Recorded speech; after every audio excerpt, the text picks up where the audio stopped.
자, 오늘은 다니엘서 7장 말씀을 보도록 하겠습니다. 자, 먼저 첫 시간에 7장 1절부터 8절까지 내 짐승과 그 이후 적 그리스도의 출현에 대해서 살펴보도록 하겠습니다.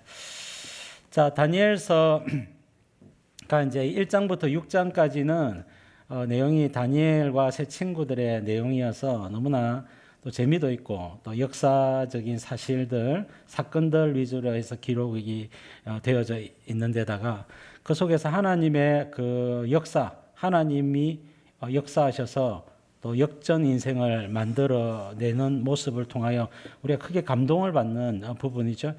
7장부터는 이제 큰일 났습니다.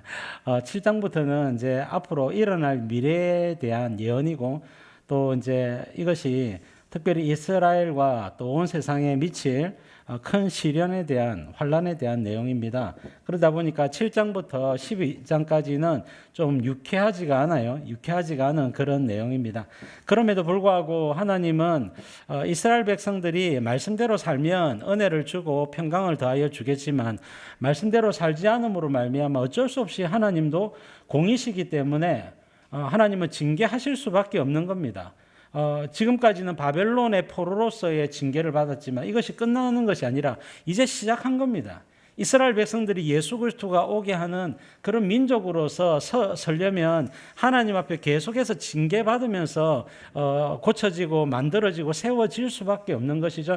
자, 그래서 하나님은 그런 고통을 줄 수밖에 없지만 그 고통 가운데 어떻게 하면 그 고통에서 고통이 경감되고 또 고통에서 벗어날 수 있는지 그 비밀들을 알려주기 위해서 하나님은 미리 미래에 일어날 고통들, 고난들에 대해서 미리 알려주는 겁니다. 그래서 그것을 예지하고 사람들이 예방할 수 있도록 또 하나님의 말씀의 자리에 설 수 있도록 하나님이 미리 가르쳐 주고자 하는 겁니다. 이것은 비단 이스라엘 백성들에게 국한된 내용이 아니라 장차 종말에 있을 큰 시련과 환란, 이것은 교회의 타락 때문에 오는 것이거든요.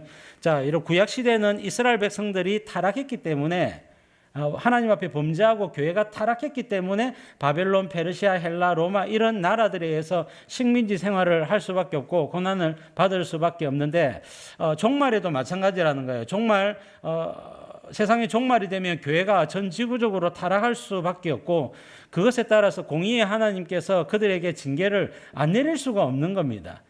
그 속에서 하나님은 진짜 하나님을 경외하는 성도들이 그 고통과 환난을 환난 중에서 살 길을 도모하고 또 어떻게 하면 그 같은 고난을 쉽게 이겨낼 수 있는지 하나님은 그 대안을 제시하고자 미리 그 고난과 환난에 대한 예견들을 해주고 있는 것입니다. 자, 그래서 우리 다니엘서 이제 7장부터 12장까지 그 미래에 일어날 예언들을 살펴보고자 하는 것이죠. 자, 다니엘서 2장과 7장은 공통점이 있습니다. 2장에는 느부갓네살의 꿈이죠. 자, 7장은 내 바람에 대한 이야기인데, 자, 느부갓네살의 꿈은 결국은 신상에 대한 것이죠. 신상이 머리는 금으로 되어 있고 가슴과 팔은 은으로 되어 있고 배와 치마 부분은 노수로 되어 있고 그 다음에 종아리는 철로 되어 있고 발과 열발가락은 진흙과 철이 섞인 발과 열발가락이고 그 다음에 사람이 던지지 아니한 하나님이 던지신 돌이 날라와서 신상의 발 부분을 쳤더니 신상이 와르르 무너지고 돌이 태산을 이루었다. 이런 것입니다. 그래서 제가 해석을 할 때에 첫 번째 다니엘이 해석을 했죠. 다니엘이 금머리는 왕인이다. 그래서 여러분 바빌론 다음에는 페르시아가 오고 페르시아 다음에 헬라가 오고 헬라 다음에는 로마가 온다. 자, 이것을 다니엘서 7장에는 내 바람으로 소개를 하고 있습니다. 자, 내 바람, 내 짐승입니다. 바다에 내 바람이 불어 와서 내 짐승이 나오는데 첫 번째가 사자, 두 번째 곰, 세 번째 표범, 네 번째 무서운 짐승. 이것은 각각 바벨론, 페르시아, 헬라, 로마라고 하는 나라입니다. 이 나라를 통하여서 바람, 환란이죠. 그래서 환란을 주겠다. 누구에게? 이스라엘 백성들에게 환란을 주겠다라고 하는 것을 말하고자 하는 것입니다. 자, 이런 부분에 대한 내용들. 자, 다니엘서 7장부터 12장까지는요. 자, 7장하고 9장은요. 자, 종말까지 큰 그림을 그리고 있어요. 자, 8장하고 10장, 11장은요. 특별히 8장하고 11장은 헬라 시대의 어떤 환란에 대해서 이야기하는 겁니다. 헬라 시대는 로마가 오기 전에, 예수님이 오시기 전에 주전 171년부터 164년까지 7년 동안 있는 큰 이스라엘의 환란을 노래하는 것이 이야기하는 것이 8장 11장이고요. 종말에 대해서 이야기하는 것은 7장 9장이다 이렇게 보시면 되겠습니다. 자, 하나님은 온 세상의 주인이고 통치자시죠. 자, 하나님의 계획에 의해서 세상 나라는 바뀌게 되는 겁니다. 하나님은 지혜와 능력을 가지고 제국을 움직이시는데, 첫 번째는 바벨론이라고 하는 나라가 예루살렘과 북쪽의 메소포타미아 문명, 남쪽의 이집트 문명을 다스리게 될 것이요. 그 다음에는 페르시아, 그 다음에 헬라, 그 다음에는 로마가 온 세상을 다스리게 될 것이며, 그 다음에 자주 주권 국가 시대, 자주국시라고 했는데 자주주권 국가시대가 열리게 되고, 자주주권 국가시대의 끝에 적그리스도의 시대가 열리고 난 다음에 재림 예수님의 시대가 이 지구 위에 나타난다라고 이야기를 하고자 하는 것이 2장과 7장의 내용입니다. 자, 여러분, 자, 로마가 이제 패권 국가고 로마가 온 세상을 장악했죠. 자, 로마 다음에는 자주주권 국가시대가 열린다라고 말씀을 하고 있는데, 그것을 열불 시대다 혹은 열발가락 시대다 그렇게 성경은 표현을 하고 있습니다.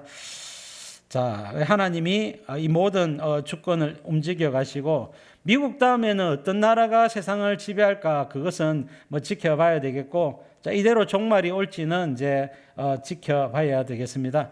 그래서 음모론에서 이야기하는 많은 내용들도 있는데, 지금 교황이 이제 돌아가셨죠. 자, 교황이 천주교 이제 가톨릭 교황이 돌아가셨는데, 이 교황의 죽음과 관련해서도 이제 음모론들이 많이 등장을 하고 있습니다.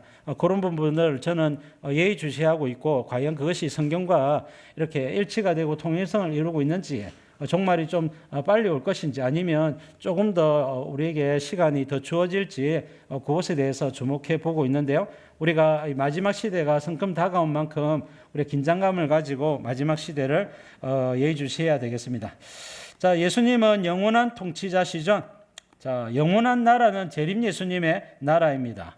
그리고 예수님을 믿는 성도들이 영원히 다스리고 통치하게 될 것입니다. 우리는 이 영원한 생명과 영원한 통치를 바라보면서 이 땅을 살아가고 있습니다. 이 영원한 이 극단적인 이런 단어가 진리이려면요, 탁월한 능력이 동반돼야 됩니다.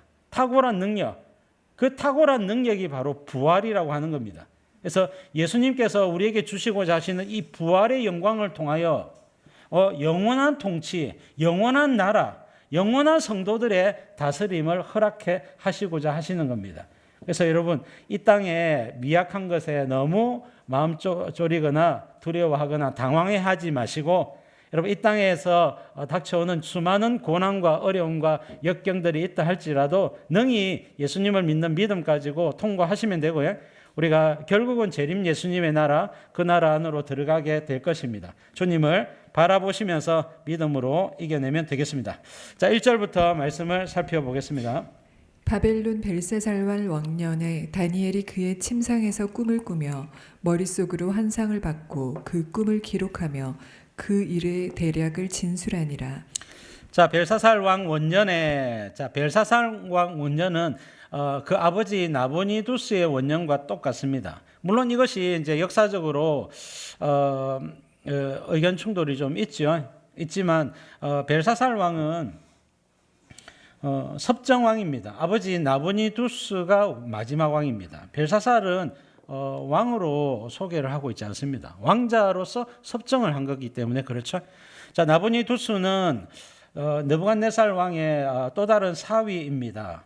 사위로서 그가 왕이 되었고요. 자, 주전 555년경에 왕이 되었고, 왕이 되고 나서 이제 원정 전쟁을 떠나고 돌아오지 않았습니다. 그래서 우리 다니엘서 5장을 볼 때에 BC 539년경 메대와 바사의 연합군에 의해서 바벨론이 망할 때에, 그때 바벨론 안에는 나부니두스는 없고 벨사살 왕이 있었던 것을 보게 되죠. 자, 그래서 연대기는 대략적으로 추정하건대 BC 555년경일 것이다. 자, 그때 다니엘의 나이는 65세 전후가 아니겠느냐 추정을 하고 있습니다. 자, 다니엘이 그의 침상에서 꿈을 꾸며 머릿속으로 환상을 받았다 그랬습니다. 다니엘은 징조가 있는 꿈을 꾼 것입니다. 창세기 37장에 보면 요셉이 11몇 단이 절을 하고 해와 달과 11별이 절을 하는 꿈을 꾸죠. 자, 이런 꿈들은요, 징조가 있는 꿈이고 하나님의 계시에 해당하는 거예요. 그러나 오늘날 모든 사람들이 꿈을 꿀 때 그 모든 꿈들이 계시가 있는 것이냐? 그것은 아닙니다. 계시라고 하기는 좀 그렇고요. 개인적인 하나님의 어떤 감동하심이다. 그 정도로 이해를 하면 되겠습니다. 자, 그래서 요셉은 징조가 있는 꿈을 꾸었고 또 다니엘도 징조가 있는 꿈을 꾸었다. 자, 그래서 오늘날의 개인적인 꿈은 개인적인 인도하심 정도로 이해하고 넘어가야 되는 겁니다. 그런데 이것을 객관화시키면 여기에서 문제가 되는 거예요. 그래서 개인의 어떤 느낌이나 개인의 꿈이나 개인의 감동하심을 객관화시키면 모든 사람들이 따라와야 되는 계시가 되어지는 거예요. 그럼 문제가 되어지는 겁니다. 왜? 그것은 성경의 계시만큼 권위가 있느냐? 그렇지 않죠. 그렇기 때문에 개인적인 인도하심 정도로 맞춰야 됩니다. 1992년도 다미 선교회가 정말 1992년도 10월 달에 예수님 재림하신다 해가지고 온 나라를 떠들썩하게 만들었죠. 그것은 개인적인 환상 혹은 그 꿈을 객관화시킨 잘못으로 말미암아 나타나게 된 현상입니다. 오늘날 많은 신사도 운동가들이나 환상이나 꿈으로 봤다라고 하는 사람들이 많은 성도들을 현혹하고 하게 되는 그 근거가 되는 것이 그 문제점이 뭐냐? 어디서부터 오류가 시작하느냐?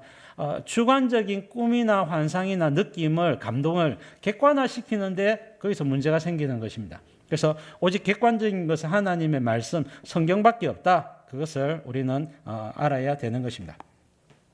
그래서 성경 계시로도 충분하기 때문에 기라성 같은 많은 목회자들이나 선지자들이 나타난다 할지라도 성경 외에 다른 계시를 우리는 인정을 하지 않습니다. 개인적인 인도하심이나 그저 그런 어떤 데이터 정도로만 활용하고 말죠. 자, 그래서 이런 부분에 조심을 해야 되겠습니다. 자, 2절 말씀. 다니엘이 진술하여 이르되 내가 밤에 환상을 보았는데 하늘에 내 바람이 큰 바다로 몰려 불더니. 자, 바람은 환란을 상징합니다. 그래서 여기에 내 바람은 시련을 주는 내 나라를 상징하는 것입니다. 자, 성경에 바람이 많이 나오는데요. 바람 하면요, 토네이도, 태풍 이런 것들을 생각하면 됩니다. 자, 토네이도나 태풍은 파괴적인 힘을 가지고 있죠. 물론 여러분, 토네이도나 이런 태풍이 지나가고 나면 공기가 깨끗해지고 그다음 여러 가지 몇 가지 장점도 있지만 대부분 이것으로 말미암아 인간은 고통을 당하게 되고 두려움에 떨게 되어집니다. 옛날에 저희 나라에 매미라고 하는 태풍이 분 적이 있었죠. 그때 100명이 넘는 사람들이 죽었습니다. 아는 친구의 아버지, 제자의 아버지도 돌아가셨는데요. 그래서 여러분 태풍이나 이런 큰 바람은요 환란을 상징하는 거예요. 시련과 환란을 상징한다. 열왕기상 19장 11절에 하나님께서 엘리야 선지자에게 보여주신 크고 강한 바람은 이스라엘이 당할 첫 번째 환란을 상징하는 것입니다. 자, 그 다음에 마태복음 7장 27절 이하에 예수님께서 비가 내리고 창수가 나고 바람이 불어 그 집에 부딪힘에 무너져 그 무너짐이 심하니라 할 때에 이런 비나 그 다음에 홍수나 바람은요 환란을 상징합니다. 그죠? 그래서 이것은 이 두 구절뿐만 아니라 성경의 많은 부분에서 바람은 환란을 상징한다. 그렇게 메시지를 주고 있습니다. 자, 그리고 두 번째 바다라고 하는 것은 하나님을 인정하지 않는 불신 세상을 상징합니다. 자, 그래서 계시록 13장 1절에도 바다에서 한 짐승이 나오는데 뿔이 10이요 머리가 7이라. 그리고 하나님을 신성모독하는 이름들이 있더라 그랬죠. 자, 그래서 하나님을 하나님으로 인정하지 않는 불신 세상을 바다라고 표현하는 경우가 많이 있습니다. 계시록 11장 1절에도 보니까 오라 많은 물 위에 앉은 큰 음녀가 받을 심판을 내게 보리라. 많은 물이 뭡니까? 바다죠, 바다. 바다 위에 앉은 큰 음녀는 자, 하나님을 하나님으로 인정하지 않는 불신 세상을 상징한다. 3절 말씀 보겠습니다.